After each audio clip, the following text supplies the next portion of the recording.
Today's Peak Mechanical video is brought to you by Old Man Mountain. Hey there everybody, it's Russ. In this video we're going to get super nerdy, we're going to talk gearing, and I'm going to hopefully show once and for all why I think 2x is the best option, at least for me, at least for the kind of riding I like to do. And just to put that in context, I tend to ride heavier bikes, 25, 28 pounds. I've been riding cargo bikes that weigh 35 to 45 pounds. And on top of that, I typically, carry more stuff. We also do rides where it's fairly hilly, go over mountains. So I tend to look at gearing from a bit more of a functional side rather than a performance like racing side. So for me, there is no harm in lower gears. And I think it's kind of difficult to achieve a good range with some out of the box gearing. To hopefully make this all make sense, we're going to actually use this tool, which is Bike Gear Calculator, which is a good way to look at gearing in a visual way. I think what we're going to do today is compare my ideal wide range 2x against, current 1xs on the market, and as well as 3x, because there are a lot of 3x people that ask, why not just go 3x? Let's kick it off with 1x. If you've not used Gear Calculator, it's a pretty cool tool. You can move the size of the chainring like so. I'm going to put it to 34 because this is going to be the current gearing I'm running on the Sauer behind me. And I built it up in a way that I don't typically build up my bike. So wide range 1x. It's got a 10 small cog and a 52 big cog in the back. On Bike Gear Calculator, you can set it to meters development, which makes no sense to me. So I'm going to talk about things in terms of gear inches. So the way to read this is you have this top scale here. It gives you your percent range. So this is 520%, which sounds like a lot in the vacuum, but you'll see when we compare it to other drivetrains, it's okay. These triangles here denote the cassette, and they kind of index under these gear inches. The higher the gear inch, the higher the gear, the harder the gear, the faster you go on flat ground. And the lower the gear inch, the easier it is to pedal. It's your climbing gear. Looking at this graph, when we look at the 52 tooth cassette in the back, we get about 17 gear inches, which is pretty good, 17, 18 gear inches. And when we look to the far right side, we see the high gear inch is 95 gear inches. And this is actually a pretty good range. For me, I tend to like to set my hardest gear at 96, 97 gear inches. I call that the Merckx number because that is the gear inch that Eddie Merckx pedaled for his hour record attempt. And if it's good enough for Eddie, it's probably good enough for you and me. So I will say the range here is pretty good, but part of it is how it gets to this range. If you look at 1xs when they're in the lowest gear, the chain angle does not look great. It feels kind of rumbly.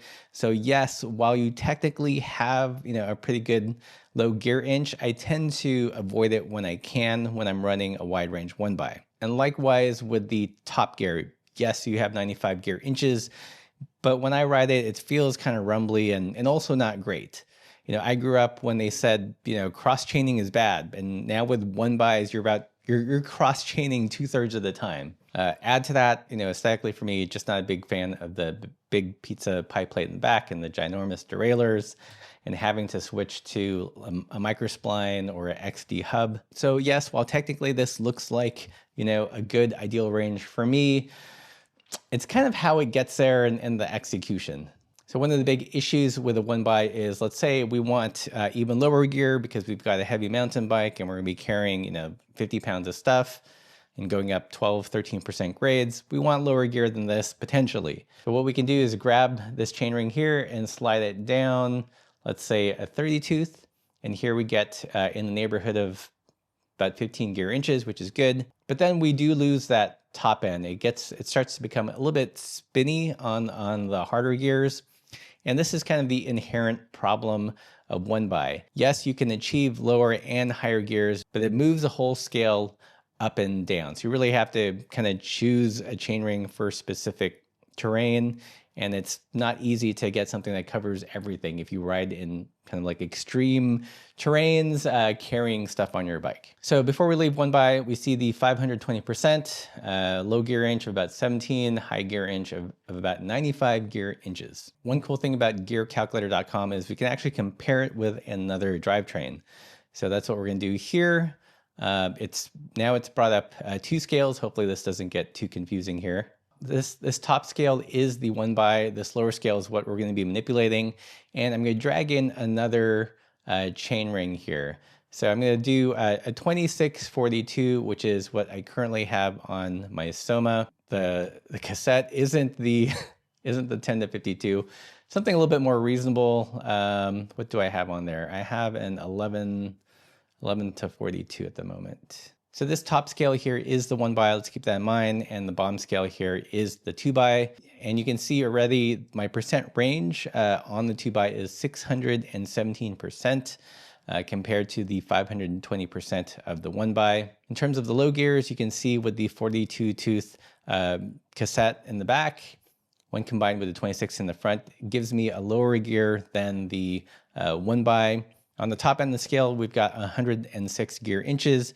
So again, a harder, bigger gear than a 1x. On the low end, the differences aren't that huge, but again, how it's executed. So when I'm in that 2642, the chain is pretty straight. It's not like at this wonky angle. It's not putting lateral stress on the chain. So I feel like that is an actual usable low gear. As opposed to when you're in when I'm in the 3452, it just, yeah, it's technically low, but it does not feel great. Vice versa with the top end, 11 tooth I think is small enough. And when you have the 1142, you get that higher gear and better chain line. But wait, there's more. The beauty about a 2x system is you can change things. You can change the top end independently from the bottom end. So let's say you're looking at the top end, realistically, you're not gonna, push 105 gear inches very often. You can lower that down. So we can drag the 42 to a 40, bring it down to 100 gear inches. And what this does is that it makes your big chain ring, more usable. You're gonna have a lower gear range in that big ring and won't have to shift as much into the lower, smaller chain ring. Vice versa, let's say you're going on a big cross-country tour, you've got 100 pounds of gear on your bike. Don't ask me how I know. And you want a real bailout gear. If you have 11074, the smallest chain ring you can stick in there is a 24, so you can dip that down just a bit more. And now we're in that 15 gear inch range, which is great for cargo bikes, in my opinion, if you're gonna be carrying lots of stuff and going over hills and mountains, as well as if you're doing, 4 pannier touring. So again, much lower low than the 1x and even a higher high than the 1x with this 2x. 636% range versus just 500%. But wait, there's more. This is the low gear range that's achievable with a 11074. If you swapped it out to a 10464, you'd have access to smaller chain rings. So let's say you wanted a 20 tooth. You can do that. Now you're like sub 15 gear inches. Maybe you're pulling a big trailer, you're moving a couch or doing some wacky, crazy stuff with your bike.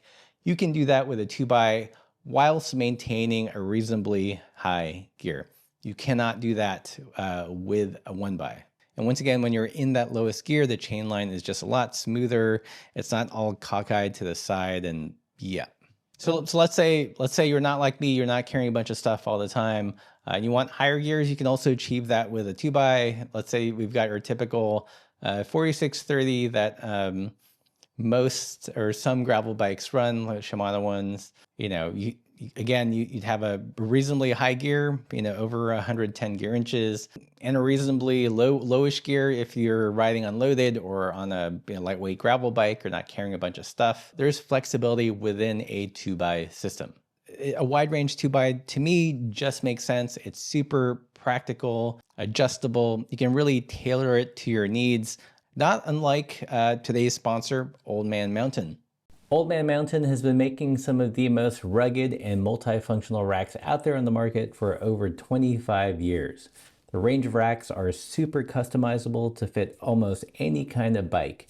From full suspension mountain bikes to gravel and traditional touring bikes, they've got a way to put a rack on it. They were also the first to offer through axle mounted racks. When they're mounted on the through axle, their stated weight capacity is a whopping 70 pounds. So whether you're bike packing or basket packing, Old Man Mountain has you covered. We've used their racks over the years on tours, and they're definitely peak mechanical. Okay, so now I'm going to address the other side of the room, the 3x aficionados who always tell me, why not just do a 3x if you're all about the range? Okay, we'll set it up. Before we leave the 2x setup though, this isn't the craziest you can do here. The Panorama Cycles Boreal that I'm testing, review is pending. I want to take it on another tour. Is set up with Q's 2x, which is just bananas. I believe it has a 4226 front chainring, but the cassette is an 11 to 45, which is not on the list, so forgive me here. But when you have that combination, it's 670, let's say 670%. Again, comparing that to the best case scenario SRAM Eagle derailleur that only yields you 520% in range. We're not going to go that quite crazy for this comparison. Let's compare this to a 3x and see why I prefer this setup. Top row here is the wide range double, and we're going to mess around with a 3x here. Typically, touring 3x is 46,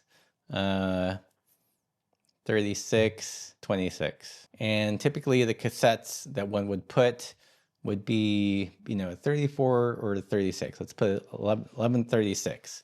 So when we rode across the country on long haul truckers and had, literally like 100 pounds of stuff on the bike, plus myself, plus the bike, this is a gearing that we rode. At the time, 11 to 36 is probably the biggest cassette that was available that would work with the derailleurs out there on the market at that time.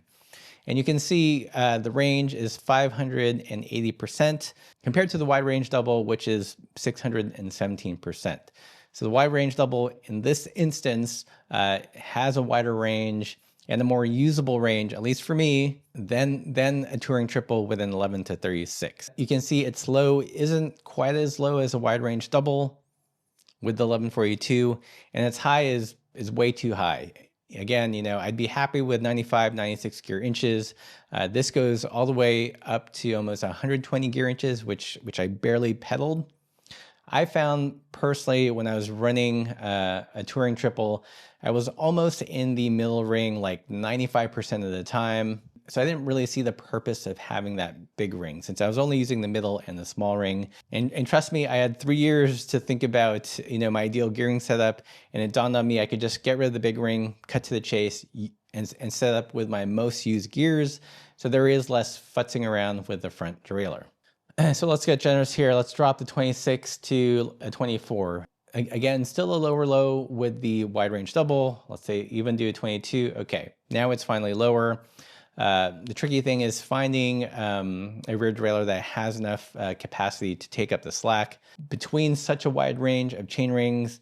I know some of you will advocate, why not just put an 11 to 40 and then you get even massive, we're up to like 760% here.